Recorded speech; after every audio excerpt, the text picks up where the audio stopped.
बिस्मिल्लाहिर्रहमानिर्रहीम। अस्सलाम वालेकुम dear students, welcome to stars academy, head of George town Lahore. Dear students, punctuation का lecture चल रहा था एज़ यू नो, और हमने पंक्चुएशन विद वर्ड्स हम कर रहे थे। नाउन हो गया था, वर्ब हो गया था, एडजेक्टिव, इंटरजेक्शन वगैरह, राइट। तो ये हमने कल डिस्कस कर लिए थे। आज हम स्टार्ट कर रहे हैं अपनी पंक्चुएशन। कहाँ से भला? That is from semi colon. Semi colon से इसका हम स्टार्ट ले रहे हैं। सेमी कॉलन का ये साइन है।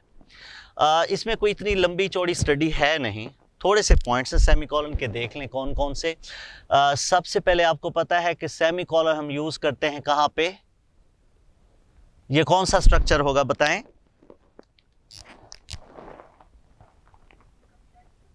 नहीं मेरा बेटा, दो इंडिपेंडेंट क्लॉजेस के दरमियान। ये भी इंडिपेंडेंट क्लॉज है और ये भी इंडिपेंडेंट।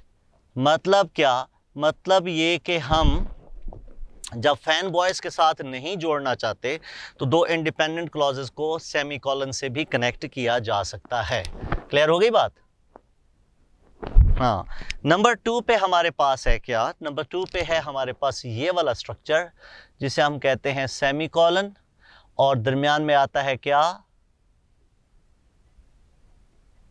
यस मेरा बेटा। और फिर क्या आएगा? और ये। क्लियर? और तीसरा पॉइंट कौन सा है? ये भी आप ध्यान में रखें कि ये भी एक इंडिपेंडेंट क्लॉज होती है। ठीक है, ये इंडिपेंडेंट क्लॉज है और ये भी इसी तरीके से इंडिपेंडेंट क्लॉज है। ये दोनों इंडिपेंडेंट क्लॉजेज हैं। नंबर 3 पे इसका जो स्ट्रक्चर है ना, दैट इज व्हाट, उसकी आप हेडिंग बना लें, and that is semi colon in series. Semi colon in series. Series के अंदर सेमी कॉलन का यूज वो कैसा है? देखिए, सीरीज के अंदर क्या होता है कि आप एक से ज्यादा वर्ड्स एक लिस्ट में इकट्ठे यूज करते हैं, तो सम टाइम उसके जो एलिमेंट्स हैं, लिस्ट के जो एलिमेंट्स हैं, उसके अंदर फिर पंक्चुएशन पाई जाती है। तो हम कहेंगे क्या कि जब सीरीज के अंदर एलिमेंट्स में इंटरनल पंक्चुएशन हो तो फिर सीरीज के आइटम्स को एक दूसरे से सेपरेट करने के लिए हम सेमी कॉलन यूज करते हैं। फॉर एग्जाम्पल सेंटेंस देखिए, the movie has 3 characters, colon। Suppose मैं कहता हूं अली फादर, सादिया मदर, अमजद सन, फुल स्टॉप। अब ये रॉन्ग है, ऐसी है ना? इस तरीके से ये कैरेक्टर कितने हैं? 1 2 3 4 5 6। ओके। अब देखिए इसमें कैरेक्टर्स कितने हैं? इसमें कैरेक्टर्स जो हैं वो 6 कैरेक्टर्स हैं। तो हम क्या करना चाह रहे थे? बेसिकली क्या था कि अली और फादर एक कैरेक्टर है, सादिया और मदर एक कैरेक्टर है, अमजद और सन एक कैरेक्टर है। तो हुआ क्या कि जो आपकी इंटरनल पंक्चुएशन है वो मौजूद है। अब इसको कैसे ख़त्म करेंगे? ये एक इनकरेक्ट सेंटेंस है, तो इसकी करेक्शन कैसे होगी? कुछ यूं, for example, the movie has 3 characters, colon. अब देखें लिखने का अंदाज इसका, Ali father semicolon, Sadia mother semicolon, Amjad son, और ये डॉट। तो हुआ क्या कि जब अब यहां पे जब सेमी कॉलन आ रहे हैं तो आपको नजर आ रहा है कि ये एक बिगर पॉज है, और अगर बिगर पॉज है तो इसका मतलब है ये एक सिंगल यूनिट, ये एक सिंगल यूनिट और ये एक सिंगल यूनिट। तो हम कहेंगे क्या कि अगर सीरीज के अंदर यूनिट्स के अंदर इंटरनल पंक्चुएशन हो तो यूनिट्स सेपरेट होंगे विद सेमी कॉलन। तो ये आपका सीरीज आ जाएगी, units, series with units having internal punctuation, then units will be separated with semicolon. Clear?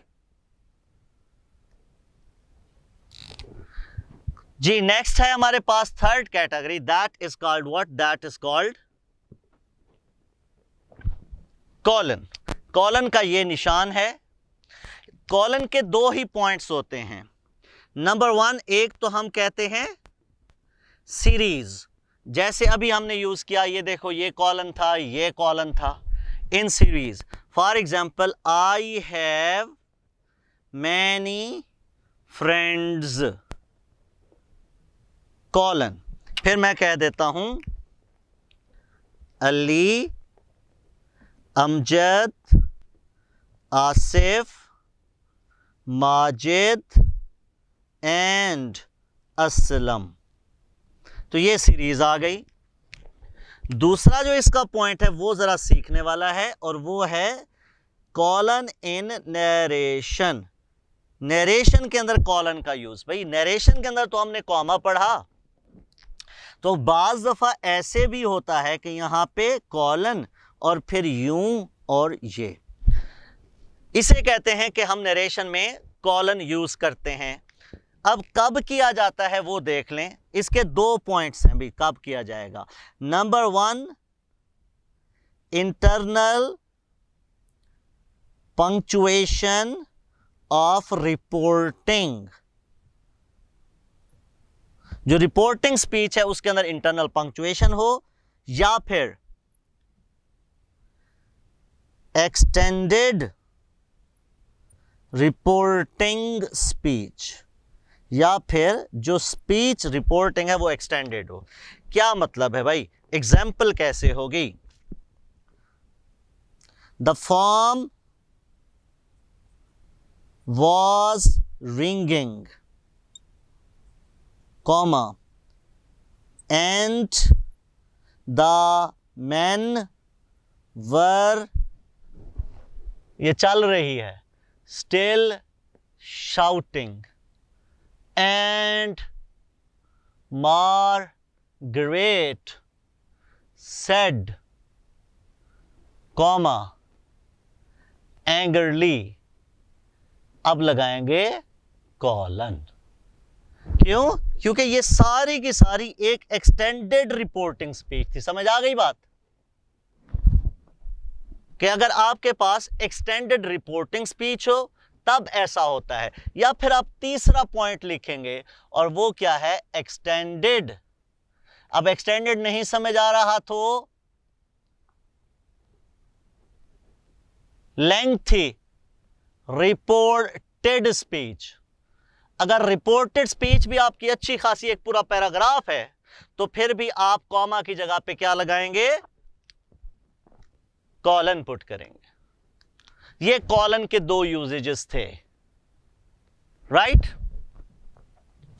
अब नेक्स्ट जो कैटेगरी है, that is called what? That is called extras. Extras के अंदर पहला पॉइंट जो हम डिस्कस करने जा रहे हैं, दैट इज कॉल्ड एपोस्ट्रोफी। और एपोस्ट्रोफी का साइन क्या होता है? ऐसे, ऊपर वाला कॉमा इसे कहा जाता है, उल्टा कॉमा कहा जाता है, कई नाम इसके लोकली रखे जाते हैं। एपोस्ट्रोफी के दो फंक्शन है मेरा बेटा। एक इसका फंक्शन है possession, number two is contraction. Possession और कॉन्ट्रैक्शन। पोजेशन मैंने आपको पढ़ाई थी कहां पे, याद है? Possession of noun. एपोस्ट्रोफी सारी की सारी वहां पे है। और कॉन्ट्रैक्शन हम अब डिस्कस करते हैं। कॉन्ट्रैक्शन की बात करें तो कॉन्ट्रैक्शन दो तरह की होती हैं। एक कॉन्ट्रैक्शन है जिसमें हम सब्जेक्ट प्लस हेल्पिंग वर्ब को कॉन्ट्रैक्ट करते हैं। दूसरा हमारे पास है जिसमें हम हेल्पिंग वर्ब प्लस नॉट को कॉन्ट्रैक्ट करते हैं। हेल्पिंग वर्ब भी कह सकते हो आप, मॉडल वर्ब भी आप कह सकते हैं, प्लस नॉट, ये कॉन्ट्रैक्शन है। कैसे करते हैं जरा पहले इसको देख लेते हैं।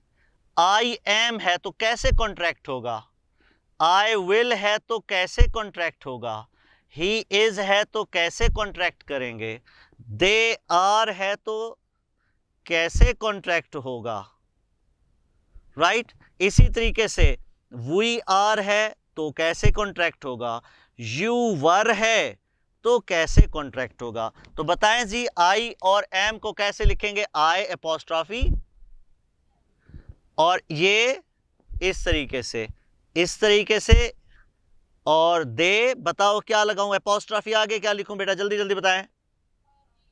R E. वी को कैसे लिखूंगा बेटे, और यू को यहां पे आर ई के साथ। तो ये हमारे पास आ गई इसकी कॉन्ट्रैक्शन। दूसरी साइड पे कैसे करेंगे, जैसे हम लिखते हैं suppose is not, are not, am not, फिर आता है हमारे पास will not, shall not, may not, can not और would not, ought not to. इनको कैसे करेंगे बताएं जरा।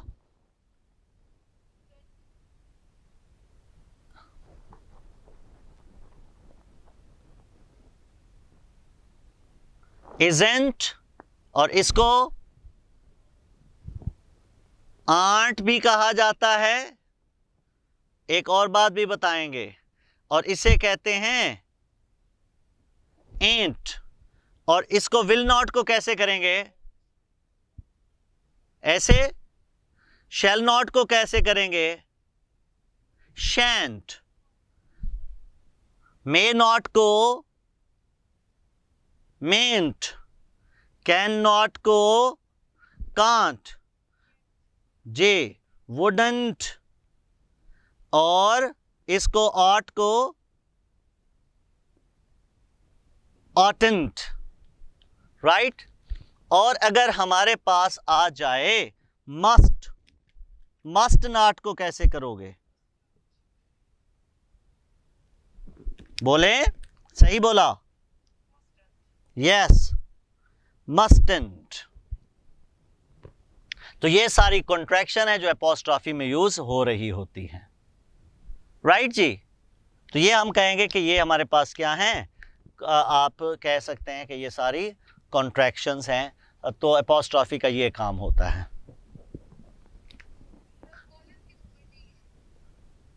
क्यों बेटे, कौन सा पॉइंट कॉलन का समझ नहीं आया मेरे बेटे।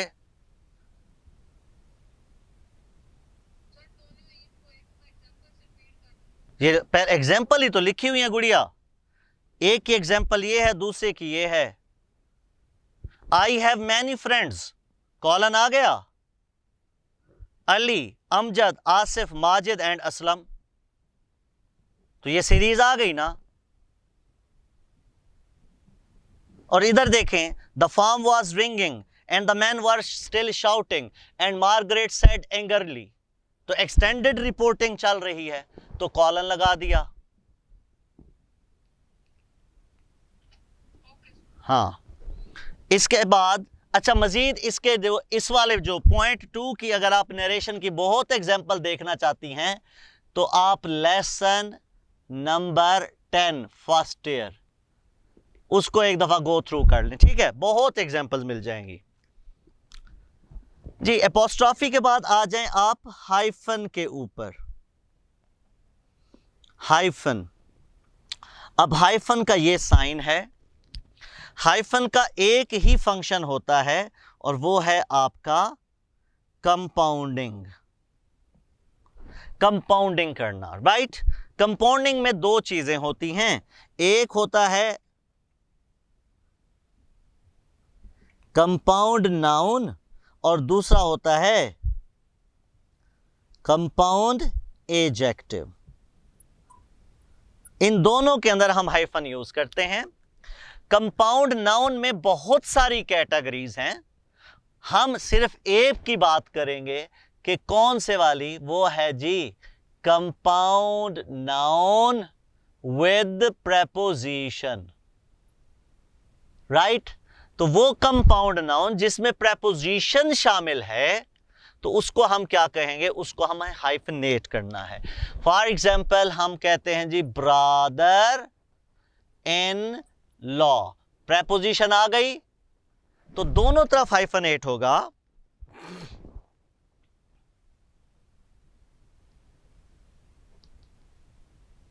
Brother in law, clear. जिस भी कंपाउंड नाउन के अंदर, जैसे हम कहते हैं इन चार्ज, ऐसे ही लिखते हैं ना हाइफन के साथ, क्लियर होगी बात। तो हम कहेंगे क्या ये भी एक तरह से कंपाउंड हो गया, डन। तो जिस जिस कंपाउंड नाउन में प्रेपोजिशन होगी उनमें हाइफन हम लाजमी यूज करेंगे। इसके बाद है दूसरी कैटेगरी,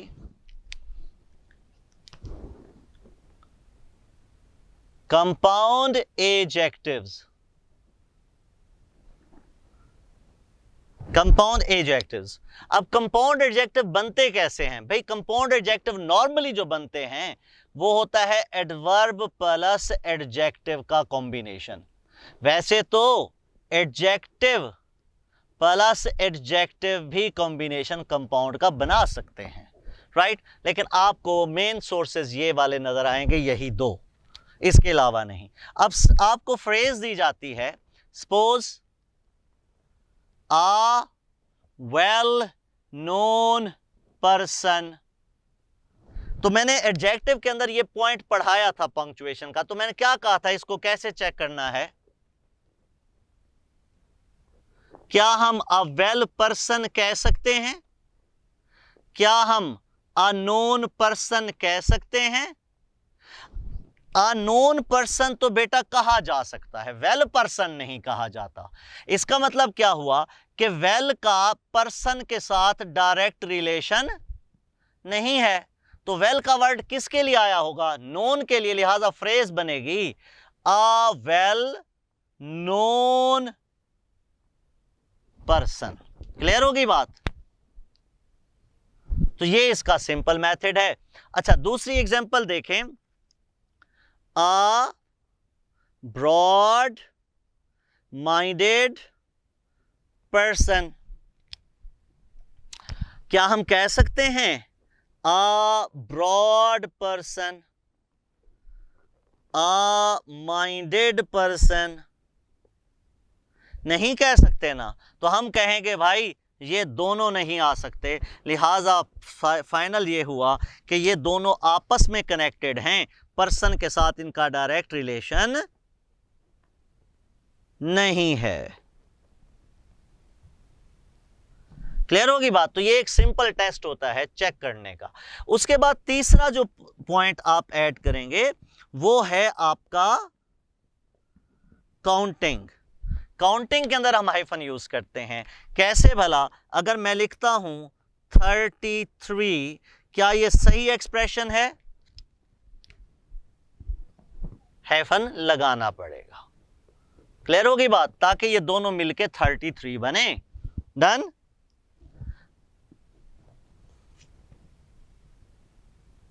"21 students are there", तो कहां पे हाइफन लगेगा? तो ये हमारे हाइफन की जगह हो गई। इसके बाद है जी हमारे पास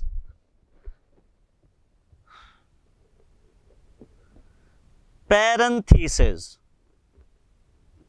भाई पैरेंथेसिस का ना एक ही पंगा है भाई, कहीं पे भी यूज करो, always use in pair, right. इनका एक ही फंक्शन है और वो क्या है? They are always explanatory. और वो आपको मिस्टेक देता ही नहीं है पैरेंथेसिस के हवाले से, लेकिन आपको चलो पता होना चाहिए कि करती क्या है। इसके बाद है आपके पास डैश। अब डैश की दो कैटेगरीज हैं, अगरचे उनको जानना लाजमी नहीं है। दो कैटेगरीज हैं, वो साइज के ऊपर मैटर करता है, वो इतना एमसीक्यू आता नहीं, लेकिन चलो फिर भी दोनों कैटेगरीज को हम फंक्शन के लिहाज से देख लेते हैं।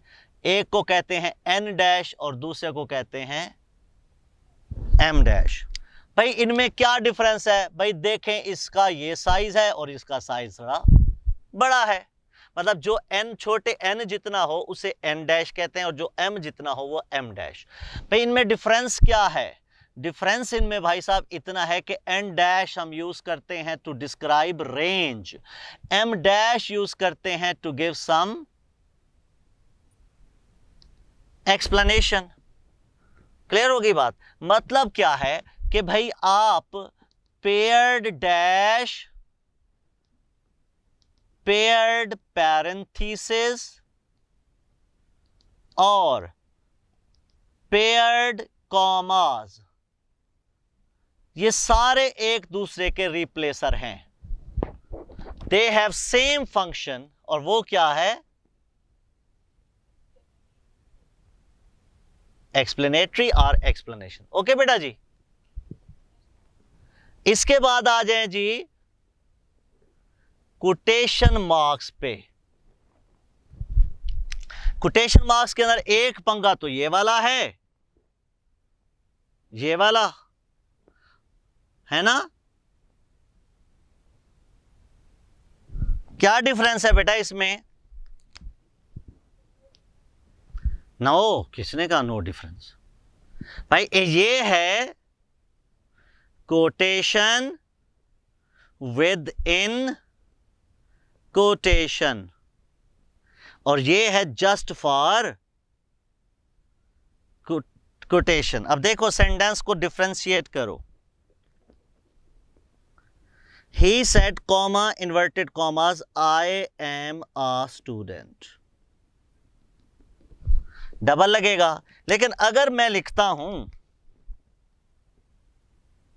he said, comma, inverted commas begin, Amjad said, comma, single comma, I am a student, dot, single comma और फिर वो डबल कॉमा। इसे हम कहते हैं क्या? Quotation with in quotation. तब हम यूज करते हैं सिंगल इन्वर्टेड कॉमा, वरना हम डबल इन्वर्टेड कॉमा यूज करते हैं। ओके बेटा। एक चीज ध्यान में रखना, और वो है every punctuation sign will be inside quotation marks। End की बात कर रहा हूं कि कुछ भी लगा रहे हो तो सीक्वेंस ये बनेगा मेरा बेटा, डॉट आ जाए, कॉमा आ जाए, फुल स्टॉप आ जाए, साइन ऑफ एक्सक्लेमेशन आ जाए, वो सारे इधर ही लिखे जाएंगे। ओके जनाब। इसके बाद आ जाए जी, हमारे पास है इलिप्सिस। इलिप्सिस किसे कहते हैं भाई? ये तीन अदद डॉट का नाम है। ये हम यूज करते हैं टू शो इनकम्प्लीटनेस, इनकम्प्लीटनेस जाहिर करने के लिए। ठीक है, तो इसकी बेस पे वैसे एमसीक्यू नहीं आते, पता होना चाहिए। For example, you are very done, तो हम कहेंगे क्या? ये इनकम्प्लीटनेस जाहिर करने के लिए। इसके बाद जो मेन एक पॉइंट है जो आना चाहिए, that is split narration. Split narration क्या है बेटा? इसकी पंक्चुएशन बड़ी टेक्निकल होती है। इन्वर्टेड कॉमा से शुरू हुआ ऐसे, कॉमा आ गया ऐसे, दरमियान में फिर आया, फिर ऐसे, फिर यहां से शुरू हुआ और फिर यहां पे खत्म। मतलब क्या कि ये वाला हिस्सा भी होगा रिपोर्टेड, ये वाला हिस्सा भी होगा, और दरमियान में क्या होगी? अब इसका एक ही पंगा बना रहता है कि भाई यहां पे क्या आना है, कॉमा आना है कि फुल स्टॉप। तो इसके केसेस देख लें सारे। नंबर 1, अगर आप यहां पे यूज कर रहे हो फ्रेज, आएगा कॉमा, इन्वर्टेड कॉमास, उसके बाद यहां पे आएगा कॉमा और यहां पे ऐसे, और ये चलेगा कुछ ही अगर फ्रेज है तो। क्लियर बेटा? दूसरा देख लें, अगर आपने यहां पे क्लॉज लगा दी, राइट, क्लॉज है, तो फिर आपने यहां पे अगर डॉट यूज किया है तो फिर ध्यान रखना इस चीज का कि ये जो है फिर कहां से स्टार्ट होगी, ये स्टार्ट होगी कैपिटल लेटर। और अगर ये सिचुएशन ऐसे ही एग्जिस्ट करती है,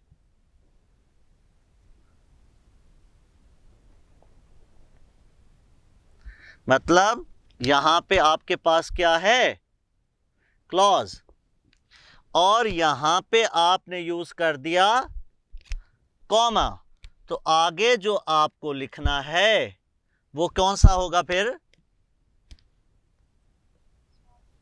स्मॉल लेटर। तो इस बात का ध्यान रखें, और कुछ भी नहीं, फ्रेज में तो आएगा ही कॉमा, कॉमा आएगा तो अंडरस्टूड है, आगे क्या होगा, बस इस चीज का ध्यान रखें। दोबारा बोलो, नहीं समझ आया बेटे, दोबारा बोले। किसकी बेटे? हाँ बेटा, साइज का डिफरेंस होता है माइनर सा, जो कि एमसीक्यू में वैल्यू नहीं रखता।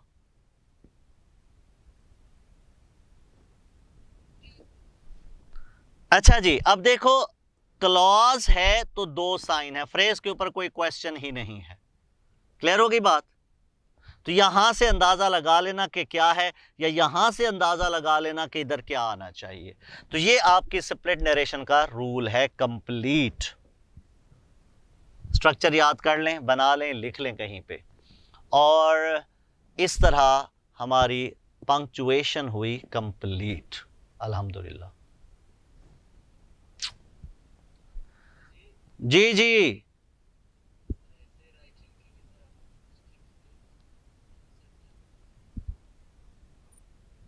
ऐसे राइटिंग के लिए चले मेरे साथ ना व्हाट्सएप पे आ जाना, फिर डिस्कस कर लेना। ओके ओके जी, अल्लाह हाफिज। नहीं, टर्मिनल में से कोई एक लगाओगी, साइन ऑफ एक्सक्लेमेशन आएगा, या फुल स्टॉप आएगा, या फिर क्वेश्चन मार्क। जी जी प्लीज।